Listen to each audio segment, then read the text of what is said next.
Good evening. Protests in Lebanon entered their fourth week with a sustained and positive dynamism, coupled, however, with rising uncertainties on short-term prospects for the country. We present you tonight this special bilingual edition of our program, Vision 2030, with the objective of providing an in-depth analysis to Lebanese abroad and to the international community.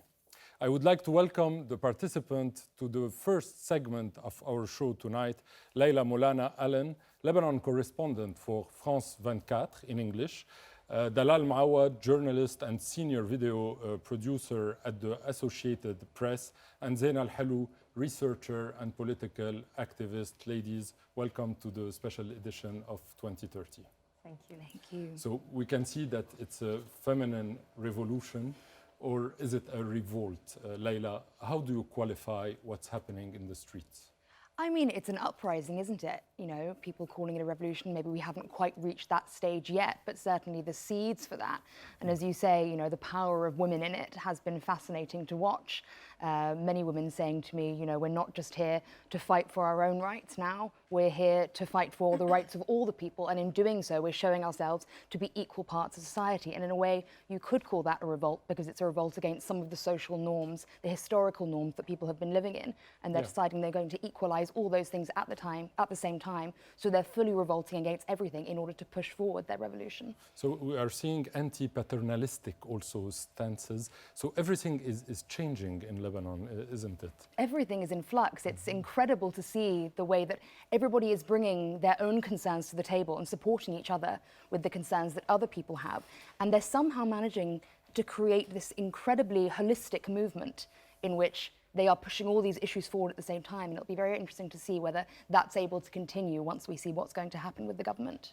It's a big question, obviously, that we will tackle during this episode. Dalal, what is the dominant force in this revolution? Is it a revolution against the system, against the ruling elite, against the paternalistic system, a social revolution? What is this revolution? I wouldn't call it a revolution. Yes. I would say it's still at the stage of a revolt, but a revolt seeks a revolution. It's not a revolution because, per definition, a revolution means, you know, a major disruption of the status quo.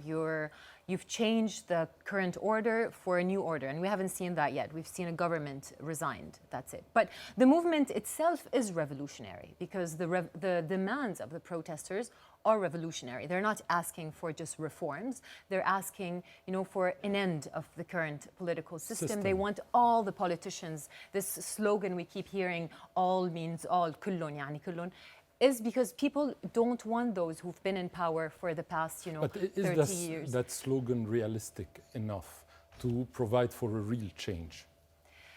You know, I'm not in a position to say, you know, what the people are demanding is realistic or not, but they're upset with the system and with the ruling class, and I think they're two sides of the same coin. They're revolting against the system, but at the end of the day, this post-Civil War confessional power-sharing system is what enabled the ruling class to stay in power, to get re-elected, and one feeds the other. So it's really a revolt against the ruling class and the system, and they come hand in hand. And to be honest, this system has enabled the ruling class to create this network of patronage, of clientelism. And through this patronage network, they've been able to maintain their power, to get re-elected, even if the government was not providing, you know, basic services, because they were taking the resources away from the institutions and from the government and provide, yes. So and I think this patronage system is actually dying even before the protest started because of the financial and the economic crisis, because the politicians no longer have the resources to feed this system.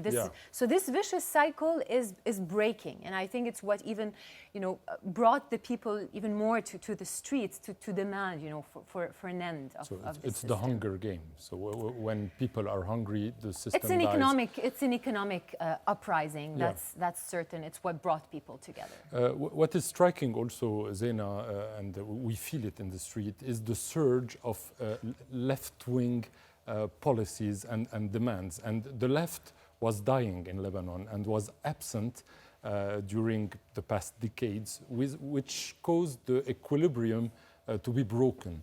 Do you think that the left is back in Lebanon?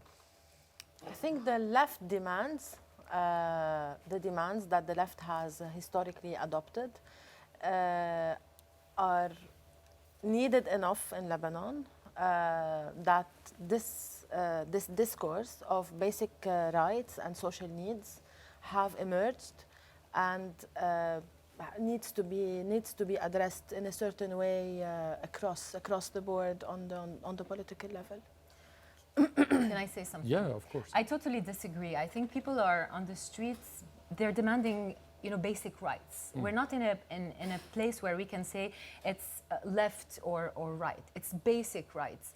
And the grudge that we've seen on the streets, and I think we've all been on the street, against the banks or against the rich, comes more from inequality, from the rise of poverty. But it's quite present, and it's quite striking to see that the people... because of the inequalities, the rising poverty, people feel like they've been marginalized. This is what I actually meant. It's actually a leftist comeback, which is not necessarily leftist at the political level. It's the needs of the people that are emerging because there are structural problems that have deprived Lebanese people from their basic rights along the way, historically, but since more than 30 there is also years. a strong Like we have political 30% background of to people. all that, anti-sectarian, ruling elite. It's not just the basic right. Absolutely, isn't it? but the lack of those basic rights, I think, but what Yeah. both Dalal and Zain are trying to say correctly is that the lack of those basic rights is what has prompted this, and that is about inequality. The protesters are very rightly saying the reasons why those exist, and those are these sectarian issues, they are the historical dynastic politicians, they are the way the power system has been set up. As Dalal was saying, you can't separate out the ruling class and the system because they have built the system so that And it the works result for them. of the system, But the result is inequality. And what's so interesting to see is everybody is arguing against and protesting against their own inequality, which is all at different levels, but also each other's. And when you have people who are no longer saying, let me take what's mine, right? Many people have said to me in the years after the civil war here, what happened was a feeling of we must protect ourselves, our families, our sect, what's ours. And what's happening now that we are seeing across the country is everyone saying, I need more rights for myself and my children. But so does somebody in Baalbek, so does somebody in Saida, and everybody united Those are together. the same rights for Those are the Shia, same rights Sunni, for everybody, yeah. exactly. And so it is fundamentally about inequality and finding equality across sects, across social classes, across the country. Another aspect I would like to highlight with the three of you is the generational aspect. So we see that many of the protesters are quite young. It's a youth-led driven for sure. movement. What is the relation with other revolts that are happening in the Arab world and worldwide? We are seeing revolts in Chile, in Hong Kong.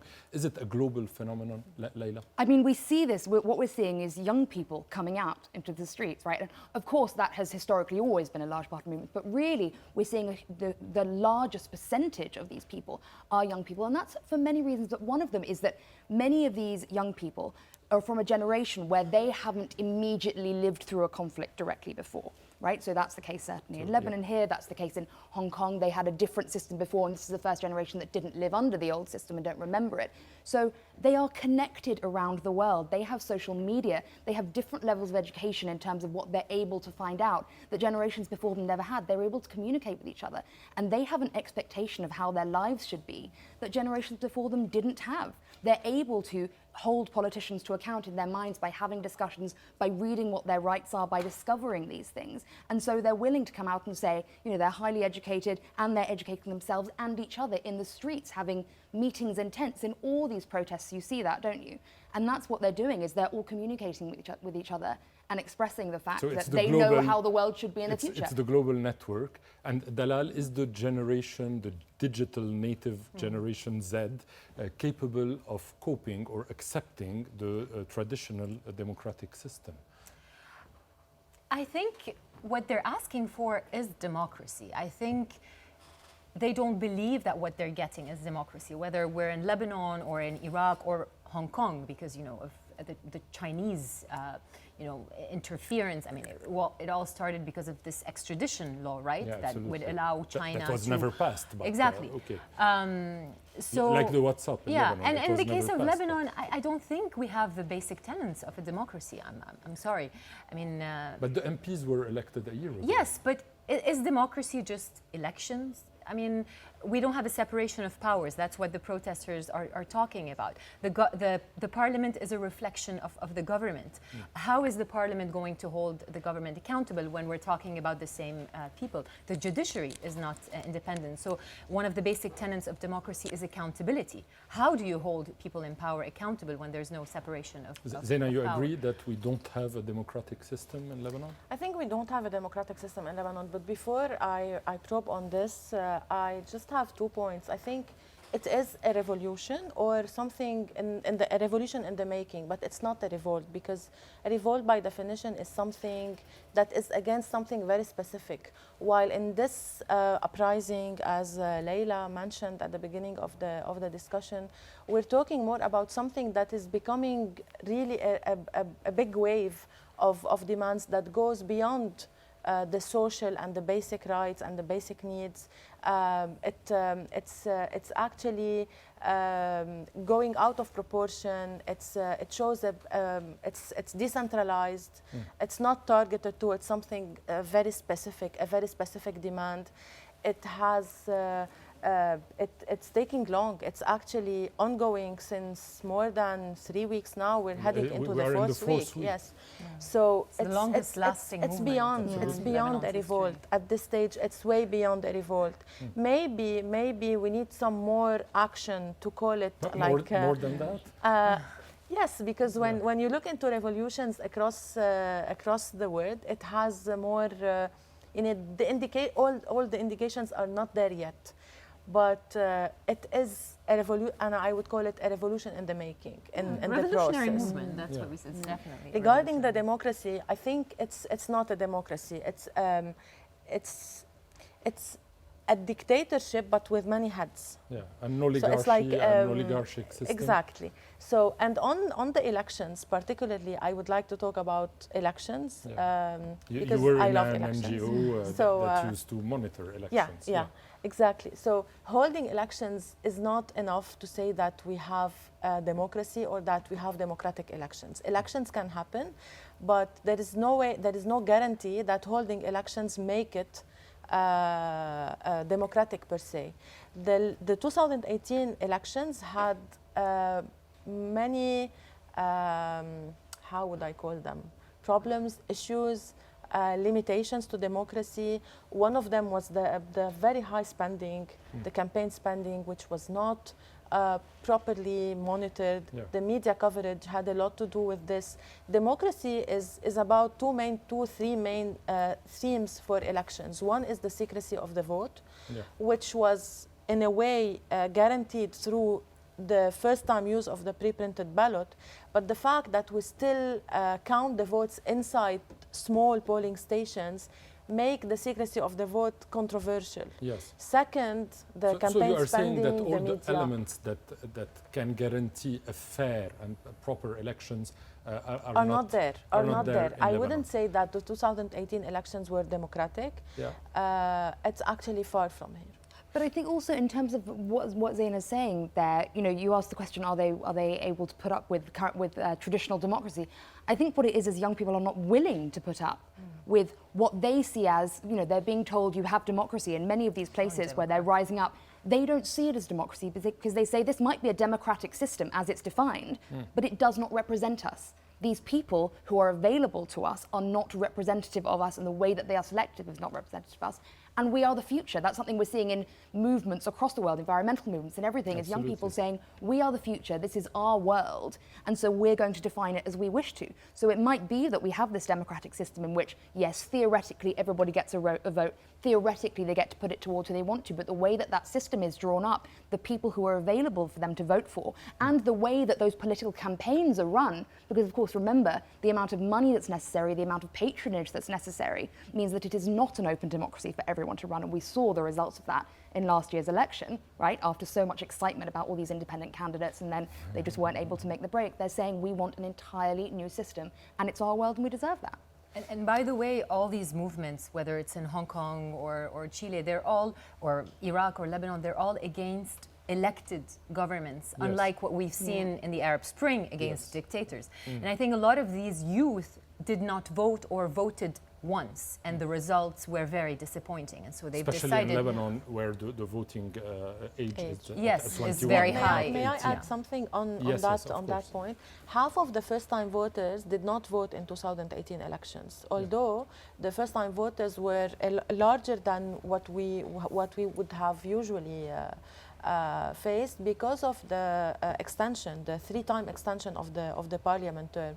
But those who voted, actually, the majority of them, we were doing focus groups about first-time voters' electoral behavior recently in September, and the findings showed that actually those who did vote, a good majority of them voted just because they just wanted to experience this first-time thing and did not really believe that their vote and their choice would make any difference. And on the youth thing, I think it's I was having a discussion today with a friend, and we talked about an Irish philosopher, education philosopher, talking about the 3 generation. So the first generation that goes into a war, and he was talking about the Irish example. So the first generation goes into the war. The second generation, which is us, goes into a kind of depression or kind of resentment, and then the third generation makes the change. And I think they have no memory of the war. And I think we're kind of I want to address also the international now. attention that this uprising or revolt is getting. Do you feel that it has gathered the necessary attention from international media? I find it quite shy. Do you agree with that? By and large, no. I don't think it has. I would absent from that, because obviously I've been doing the reporting on that, and I've been reporting on it for many hours every day. No. I mean, of course, there is that very clear link between France and Lebanon, because the French used to be here, so it used to be a mandate. But definitely, it hasn't garnered the attention, and I think one of the reasons. One of the reasons for that is because, for instance, people look at Baghdad and they're like, oh, but it's not Baghdad. People aren't getting shot yet. People aren't, and I think it's a sort of basic lack of understanding. Because Lebanon sort of sits in that place, doesn't it, where many people think of it as almost European, it's Mediterranean, but then also it's in the Middle East. And I think many people have very closed ideas of what, for instance, a Middle Eastern country looks like. And Lebanon has a very specific, situation, a very specific history, a very specific demographic, the kind of people. So looking at it historically, and the fact that this is happening, the fact that people are uniting across their sects, the fact that young Shia and Sunni and Christian people are talking to each other, having conversations about their hopes and fears they would never have had before. That is absolutely a revolutionary social thing. But I think the lack of understanding there, because it's not boom, boom, bang, bang all the time, is not one of the reasons. Not sensational enough. That's one of the reasons we are doing this show in English, is also to transmit this message. Dalal, is the lack of organization and centralization within protester, is it a strength or a weakness? I think so far it's proven to be a strength. I covered the 2015 protests during the garbage crisis, and I've spoken to people who've participated in those protests, and they were telling me now that they were trying not to make the same mistakes they did in 2015, whereby specific civil, movements and individuals tried to lead and to organize the protests, and then there was a lot of division and there were lots of issues. I think what makes this unique and unprecedented is that it is leaderless, and it's what made it more inclusive, and people feel like they own the street and everyone they own these leader. Protests. And it's really across all the regions. And I think it would be kind of unrealistic to say, this could lead to like a committee that would represent the protesters. I mean, we have protests everywhere. We have surprises every day. Who would have said that the students are going to lead the protest in the past three days? So I think leaderless has proven to be a strength so far, and I have not heard any protesters saying they want leaders. I mean, it's the government it's the government asking exactly. for leaders It's to the negotiate. politicians who've been asking for the protesters to get together and have a committee or someone to represent them. But I have not heard this among the protesters, not at this stage, at least. So I think that's absolutely right, that absolutely has been their strength, that they have been so leaderless and, smoke-like, which is also something we're seeing in other protest movements around the world and how they've managed to be very successful. And of course, the government desperately wants someone to negotiate with, because once you have a figurehead, you can bring that person down, you can put them in line. And then people are not going to be on the streets. Exactly. So in many ways, that has been a huge positive. What's going to be interesting to see is whether that can continue. Mona Fawaz from AUB wrote a really interesting editorial the other day, and she called it "Prince Charming is not coming, and maybe it's for the better." So yes, the protesters don't want a leader, but she's saying that many of those people who have come out and protested, but also want life to move along, the masses of the Lebanese people are saying to her, who is it, who's next, who's coming, who's the leader, please tell us. And she's saying, we don't have one, and what we need, the hardcore activists, what they want is a transitional period in which the country learns how to develop an entirely new system. Now that, theoretically, if they want to move away from having a sectarian-nominated government, a completely new constitution, essentially, that is essential. But the problem is, will people be willing to put up with that? Because while everyone's out on the streets protesting, while everybody wants this unity to continue, people want quick changes too. A lot of people, they want the banks to stay open, they want more money to be coming in, they don't want to wait for this long period. And so there are fears among some people I'm talking to that what might happen is that more and more people will start to say, as things carry on, maybe we should give the government another chance, maybe we should see what they can do, and there will become a divide between those people. But I think here there's a generational discourse divide among the young and the older people who are protesting, who have, they have a memory of the war, they have certain fears, they're more careful and less patient. Of course. The young are more resilient. The young are more resilient, absolutely. and really, I mean, they're waiting for this transitional period to happen. If you see, Hassam Fares also did a poster. What are the top demands? Yes. There's the government, a new government, and then the He was in our show, and the 10, 15 main demands early that are parliamentary elections Yes. is a major demand, and people think that it is really the exit and the beginning of change. Of a new change, of a new era. But again, the only issue with that, with the early parliamentary elections, just to say, is what we were talking about young people not trusting that. While some people are calling for that, if there aren't fielded candidates who the protest movements can get behind, what we'll see, I remember so clearly on election day last year talking to young people who said, yeah, it was really exciting to vote. And I said, oh, great, who did you vote for? And they're like, oh, well, of course, my parents just called me back up to the village in the mountains to the south, voted for who they told me to, and now I'm back in Beirut for lunch. They vote in their birthplace, not exactly, because they just don't believe that they have any say. So whether that would change in future parliamentary elections is another question. Zain Al-Halou, what was achieved during this revolution? We are in the fourth week. Do you believe that a lot was achieved, and what were the major realization of the protests? I think a lot was achieved. Maybe we're not always very aware of what was achieved because the demands are somewhere else. The demands are much higher than what was actually achieved. Just a quick note on the foreign media. Although I totally understand the reasons why this happens, but most of the media is focused international and sometimes local. At the local level, we don't really need this type of analysis, but foreign media needs to make sure to equally tackle the past, so why this happened, rather than what is happening and foremost what is going to happen. I think this but who part... knows? Who knows? Exactly, that's what I'm saying. We don't really have answers about what is going to happen because the protests have proven to be extremely unpredictable in terms of who's getting there, who's doing what. This decentralization is really amazing to observe.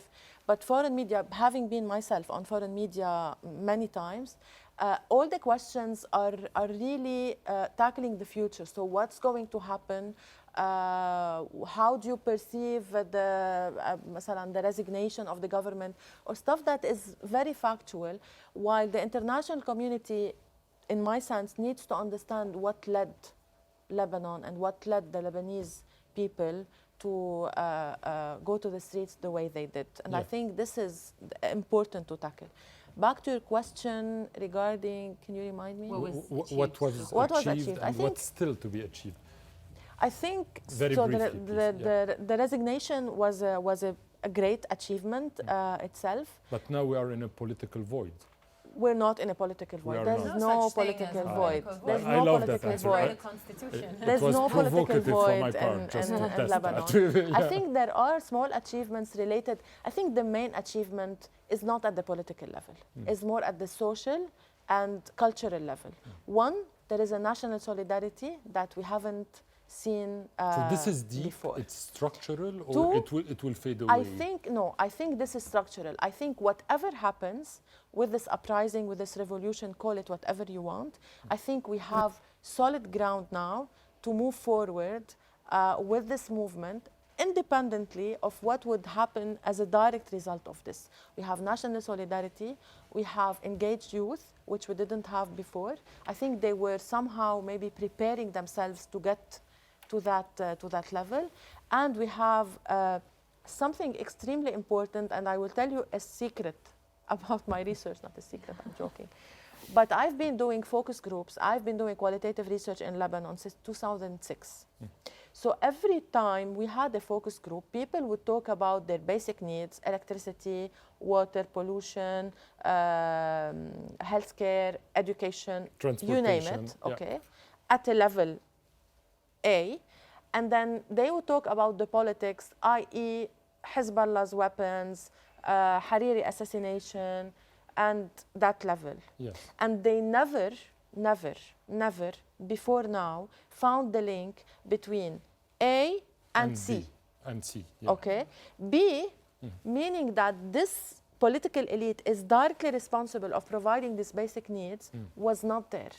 And now I'm seeing that this layer, I always used to say, to joke with my fellow colleagues, there is this second floor missing.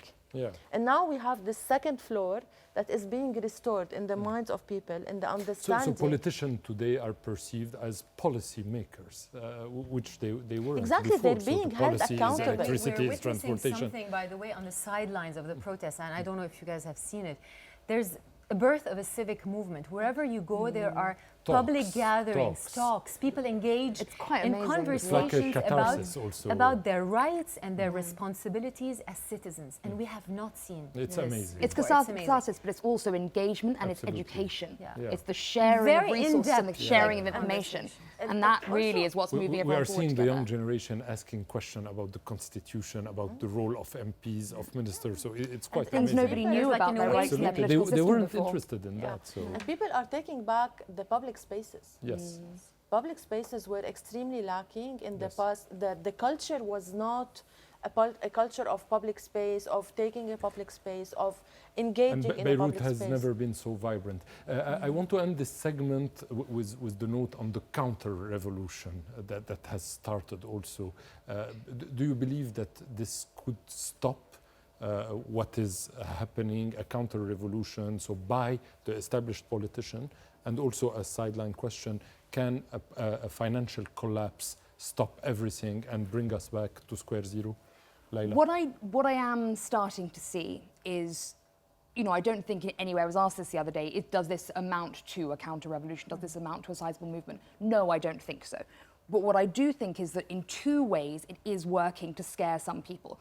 Obviously, we've seen some violence, and that does scare some people from coming out into public spaces again. But the other thing is the way that it's scaring some people who, as I said, are worried about this impasse we're in, this slight stasis.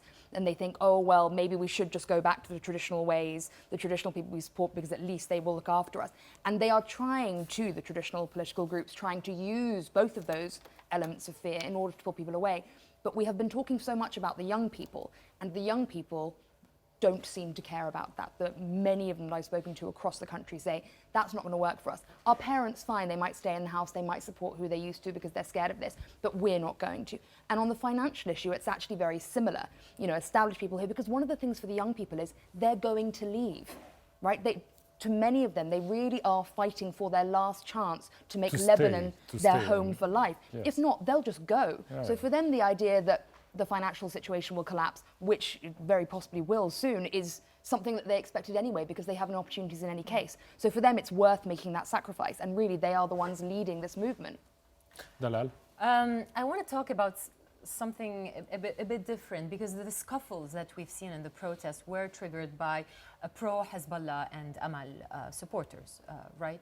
I mean, and these are people who have probably the same concerns, the same issues as the other protesters. But they went down and they were angry. What I'm worried about is I think that the protests in both Lebanon and Iraq are putting Iran in a challenging position. And we've heard that from, Ayatollah Khamenei. We've seen what happened in Baghdad. Sayyid Hassan Nasrallah spoke 3 times in a very limited span of time. So what worries me is there might be a reaction from that, and we've kind of seen that, because Iran has made considerable political gains in Lebanon and Iraq through elections, through local allies, whether it's Hezbollah or the Shia parties in Iraq, and this is putting them in a difficult position as well. Absolutely. Thank you for participating to our show tonight. We will take our first break tonight before receiving Christoph Reuter, Der Spiegel correspondent in Lebanon, and Dr. Jad Shaban, an economist and a political activist, and Sami Fayed, consultant and political activist, to focus on the economical situation in the coming weeks.